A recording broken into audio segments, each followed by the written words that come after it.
सबसे पहले हम लोग यहाँ पर डिस्कस करेंगे एक important topic and this is a very very important. इस टॉपिक को अगर हम लिंक करते हैं अपने सिलेबस से तो this topic is important for the GS paper 3 and specifically the subject that is mention environment. ठीक है, अब यहाँ पर देखिए इंडिया का अभी फॉरेस्ट रिपोर्ट आई है 2025 की, तो this report is very very important. इस रिपोर्ट में हम समझेंगे कि ये रिपोर्ट किसने पब्लिश करी है एंड इसके क्या इंपॉर्टेंट की फीचर्स है, किस सेक्टर में हमें किस तरह से चेंजेस देखने को मिला है। होलिस्टिकली इस रिपोर्ट को कंप्लीट करना इज वेरी वेरी इंपॉर्टेंट। तो स्टार्ट करते हैं अपने इस टॉपिक को। सबसे पहले आप यहाँ पर देखेंगे दिस टॉपिक इज इंडिया का स्टेट ऑफ फॉरेस्ट रिपोर्ट 2023।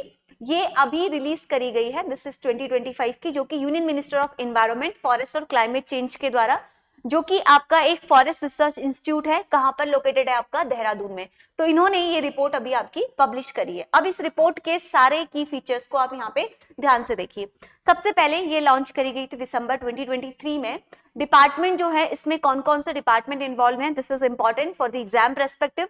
यहाँ पे आपका जो डिपार्टमेंट है ये आपका फॉरेस्ट सर्वे ऑफ इंडिया किस मिनिस्ट्री के अंदर आता है, दिस इज अगेन इंपॉर्टेंट। ये आपका ministry of environment, forest and climate change, MOFCC के अंदर आता है, पर्टिकुलरली एक department forest survey of India. इसने इसको आपका रिपोर्ट को रिलीज किया है। अब नाउ इंपॉर्टेंट इसकी ये जो रिपोर्ट है ना, ये रिपोर्ट आपकी बायनियल रिपोर्ट है, यानी कि जो फॉरेस्ट सर्वे ऑफ इंडिया है ये एक असेसमेंट करता है कंट्री के फॉरेस्ट रिसोर्सेज का। नाम से थोड़ा क्लियर हो रहा होगा, फॉरेस्ट रिपोर्ट, यानी कि पूरी कंट्री में फॉरेस्ट की किस तरह से चेंजेस हो रहे हैं, क्या उसमें बदलाव आए हैं, सारे फॉरेस्ट रिसोर्सेज के ऊपर असेसमेंट करके ये रिपोर्ट हमारी बनाई जाती है। ठीक है, चलिए अब यहाँ पर सबसे पहले इसका एम समझते हैं कि ये रिपोर्ट क्यों बनाई जाती है, इसकी एम क्या है। पहला इंपॉर्टेंट एम है कि हम एसेस करते हैं फॉरेस्ट और ट्री के रिसोर्स को इंडिया में। हम चेक करते हैं कि किस तरह से हमारे सारे रिसोर्सेस अवेलेबल है। इसके अलावा हम सपोर्ट करते हैं natural resource management and policy evaluations में। इसके अलावा हम मॉनिटर करते हैं, एक प्रोग्रेस देखते हैं किसकी तरफ, टूवर्ड्स द नेशनली डिटरमाइंड, जितना भी हमारा कॉन्ट्रीब्यूशन है, किस तरह से हमारे क्लाइमेट चेंज मिटिगेशंस हो रहे हैं, इस तरफ हमारा ध्यान दिया जाता है। हम सारे के सारे मॉनिटर करते हैं कि किस तरह से हमारी नेशनली डिटरमाइंड कंट्रीब्यूशन जो है क्लाइमेट चेंज में हो रहा है। This is the very important point. अब यहाँ पर आप देखेंगे इसके की फीचर्स क्या है इस पर्टिकुलर रिपोर्ट के। सबसे पहला इंपॉर्टेंट की फीचर्स है फॉरेस्ट और ट्री कवर को एनालिसिस किया जाता है इस रिपोर्ट में, जहां पर हम लोग बेसिकली क्या करते हैं, सैटेलाइट इमेज का यूज करते हैं। इसरो के रेजोक्रेस्ट जो सैटेलाइट है उसके थ्रू हम इमेजेस को कैप्चर करते हैं। उसके बाद हम field based national forest inventory को हम लोग यूज करते हैं। अपार्ट फ्रॉम दिस यहाँ पे हमारा एक थीमेटिक यानी कि थीम बेस पे हमारा फोकस होता है। सबसे पहले फॉरेस्ट की हेल्थ पे, सेकेंड उसकी बायोडाइवर्सिटी पे, another point is carbon sequestration पे, नेक्स्ट पॉइंट हमारा होता है मैंग्रोव कवर के ऊपर and last one is the agroforestry. तो इन 4-5 थीम्स के ऊपर हम सीक्वेंसली फोकस करते हैं। नेक्स्ट पॉइंट जो हम लोग यहाँ पे ध्यान रखते हैं, हम ट्रैक करते हैं कार्बन स्टोरेज स्टॉक चेंज किस तरह से हमारे इसमें हो रहा है। यहाँ पे हम लोग क्रिटिकल करते हैं विच NDC के टारगेट्स के द्वारा, जो कि हमारे पेरिस एग्रीमेंट्स में किए गए थे। एंड लास्ट में हम इंफॉर्मेशंस लेते हैं कि फॉरेस्ट फायर का ट्रेंड कैसा चल रहा है, बैम्बूस कवर कैसे हैं and as well as soil की हेल्थ किस तरह से। तो ये सारी चीजों को हम लोग यहाँ पे कवर करते हैं। अब एक इस टेबल को सबसे पहले ध्यान से देखिए। अगर हम बात करते हैं फॉरेस्ट कवर एरिया की, this is a very important point, जहां पे हमें फॉरेस्ट और ट्री कवर एरिया जो है इंडिया में टोटल बताए गए हैं। सबसे पहले आप देखोगे फॉरेस्ट कवर, अगर हम एरिया की बात करते हैं तो 21.76% हमारा कवर है। अगर हम उसमें ट्री कवर की बात करते हैं specifically in the forest area में, तो वो हमारा 3.41 है। अगर हम टोटल कवर करते हैं that is tree and forest cover areas, तो ये हमारा आता है 25.17%। अब इसमें कुछ आपके स्क्रब हैं, ये आपके 1% है एंड नॉन फॉरेस्ट एरिया जो है हमारा वो कितना है, हमारा 73 पॉइंट। तो ओवरऑल अगर हम 100% के कवरेज में देखते हैं तो इस तरह से हमारे यहाँ पे 4 डायमेंशंस में डिवीजन किया गया है कि कितने एरिया हमारे नेट फॉरेस्ट कवर हैं, कितने एरिया हमारे जो है ट्री कवर है एंड कितना परसेंटेज एरिया हमारा नॉट फॉरेस्ट कवर में आता है। तो वी कैन कंक्लूड कि 100% में इस तरह से हमारी सारी चीजें कैटेगराइज हैं। ठीक है, this point is very important. अब यहाँ पर आप ध्यान से देखिए कि की फाइंडिंग जो इस रिपोर्ट में बताई है वो यही बताई गई है कि जितना हमारा टोटल फॉरेस्ट और ट्री फॉरेस्ट कवर एरिया है वो कितना कॉन्स्टिट्यूट करता है, 25% पूरे एरिया का कवर करता है, ज्योग्राफिकल एरिया का, पूरी कंट्री का।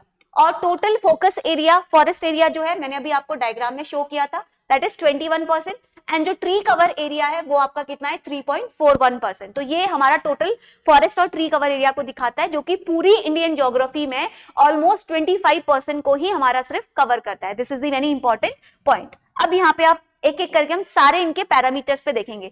उससे पहले आप यहाँ पर ध्यान से देखिए, यूपीएससी यहीं से क्वेश्चन बनाती है। This is very important point, increase कैसे हो रहा है हमारा फॉरेस्ट और कवर ट्री एरियाज में। अब यहाँ पर आप एक बार ध्यान से देखिए, यहां पर आपको देखने को मिलेगा increase in the forest and tree cover area में।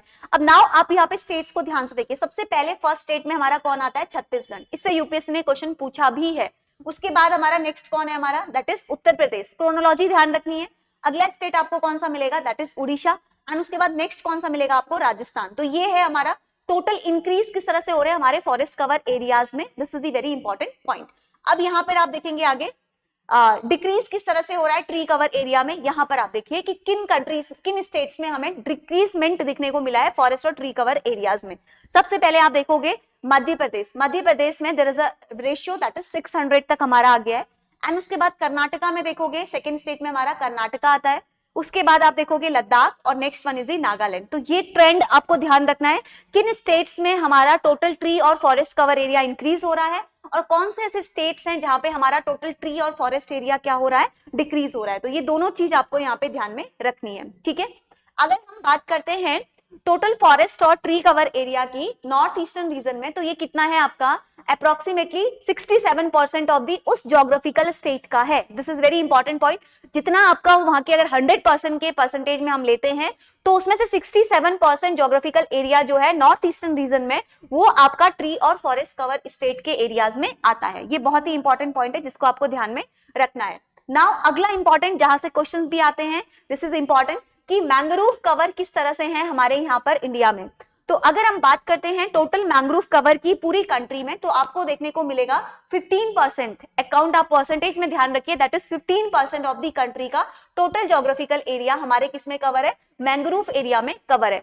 Mangrove play a very important role in the environment of Indian culture. Mangrove आपका बहुत सारी जगह पर हेल्प करते हैं, एज एन फ्लड मैनेजमेंट में भी हेल्प करते हैं। इसके अलावा आपने देखे होंगे जितने भी हमारे कोस्टल एरियाज हैं वहां पर भी आपको ये देखने को मिलेंगे। ये एक कैसे होते हैं, इनकी जो रूट्स होती है ना, ये रूट्स काफी क्या होती हैं, एकदम बहुत ही मोटे मोटे तने होते हैं, जो कि उस एरिया को एक स्टेबिलिटी देते हैं, समझ रहे हैं। तो ये काफी इंपॉर्टेंट रोल हमारा प्ले करते हैं, ठीक है। चलो अब नेक्स्ट पॉइंट हम यहाँ पे देखते हैं।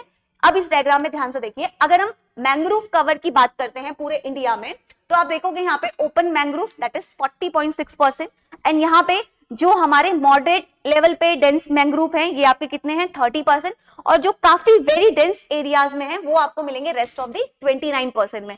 तो इस तरह से पूरे इंडिया में अलग अलग जगह पे आपको मैंग्रोव की कैटेगरी देखने को मिलेगी। ये डिपेंड करती है कि किस तरह से ये वेरी कर रहे हैं, ठीक है।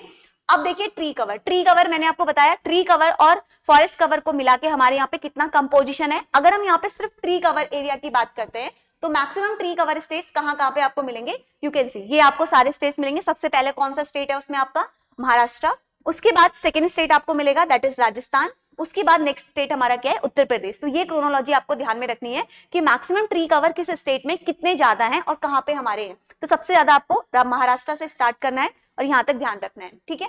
अगला पॉइंट आता है आपका स्टॉक ऑफ वुड। ये क्या है, ये बेसिकली आपका बात करता है कि total growing stocks of would कितने हैं कंट्री में। अगर हम एस्टिमेट देखें तो ये आपको देखने को मिलेगा, दिस इज 6429 से लेके 4478 तक, ठीक है। इसमें आपको ध्यान रखने की जरूरत नहीं है, आप बस इतना ध्यान रखिए कि किस तरह से ये इंक्रीज और चेंज हो रहा है, ठीक है। चलो अब आप यहाँ पर देखिए, this is the another important point कि maximum growing stock of forest by state कौन कौन से। सबसे पहले आपको देखने को मिलेगा Arunachal Pradesh, next one is the Uttarakhand, फिर नेक्स्ट स्टेट आपको मिलेगा Chhattisgarh, and last one is the Madhya Pradesh. तो जितने भी ये चार्ट्स है ना, ये काफी इंपॉर्टेंट है। अब बात करते हैं बैम्बू की। तो बैम्बू के बारे में अगर देखें तो टोटल बैम्बू जो है ये कंट्री में आपका एस्टिमेट करता है बहुत बड़े एक एरिया में, जिसमें हमें इंक्रीमेंट भी देखने को मिला है। बैम्बू के जितने भी बेयरिंग एरियाज हैं कंट्री में, अगर हम कंपेयर करते हैं इसको प्रीवियस रिपोर्ट से या प्रीवियस असेसमेंट से, तो हमें यहाँ पर भी चेंजेस हमें देखने को मिले हुए हैं, ठीक है। चलिए अब बात करते हैं यहाँ पे मैंग्रोव कवर एरिया की बाय द स्टेट। इसको भी ध्यान रखना है, this is very important. Maximum bamboo bearing areas by state, सबसे पहले आपको मिलेगा मध्य प्रदेश, देन उसके बाद अरुणाचल प्रदेश, फिर महाराष्ट्र एंड लास्ट में हमें देखने को मिलेगा उड़ीसा। तो ये बैम्बू की कैटेगरी भी आपको ध्यान रखनी है किस स्टेट में कितनी ज्यादा है। अब लास्ट पॉइंट इसके बाद हमारा आता है कार्बन स्टॉक। कार्बन स्टॉक की अगर हम बात करते हैं ना, तो जो कार्बन स्टॉक है वो आपका एस्टिमेट कितना है 7285.5 मिली टन। ठीक है, अब यहाँ पे आप देखोगे कितना इसमें हमें इंक्रीमेंट देखने को मिला है। तो यहाँ पे आपको मिलेगा 5 MT जो है कार्बन स्टॉक का, ये compare to the estimate previous assessment के हमें देखने को मिला हुआ है। ठीक है, चलो अब देखते हैं यहाँ पे इस डायग्राम को। देखिए अब यहाँ पे इस डायग्राम में आपको स्टेट्स ध्यान रखने हैं। ठीक है, सबसे पहले आपको मिलेगा अरुणाचल प्रदेश, फिर आपको देखने को मिलेंगे मध्य प्रदेश, एंड उसके बाद आपको मिलेगा यहाँ पे छत्तीसगढ़, एंड लास्ट उसके बाद लास्ट वन इज दी महाराष्ट्र। और यहाँ पे यूनियन टेरिटरी में अगर हम बात करते हैं पर हेक्टेयर में कार्बन स्टॉक की, तो सबसे पहले आपको मिलेंगे जम्मू एंड कश्मीर, फिर मिलेगा Sikkim, Himachal Pradesh, and last one is the Andaman and Nicobar island. ठीक है, इन चीजों को आपको ध्यान में रखना है। अब हमने यहाँ पर ये पूरा आर्टिकल तो डिस्कस किया। Now see the question of UPSC 2022, जहां पर इसमें क्वेश्चंस पूछे गए हैं। क्वेश्चन को एक बार ध्यान से देखिए।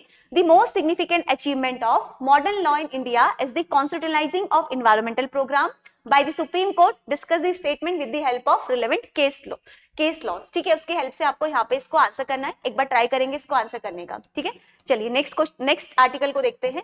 नेक्स्ट आर्टिकल यहाँ पे आपका बात कर रहा है what is India plan for quantum satellite. Now this is very very important article, जहां पे हम लोग डिस्कस करेंगे क्वांटम सैटेलाइट्स के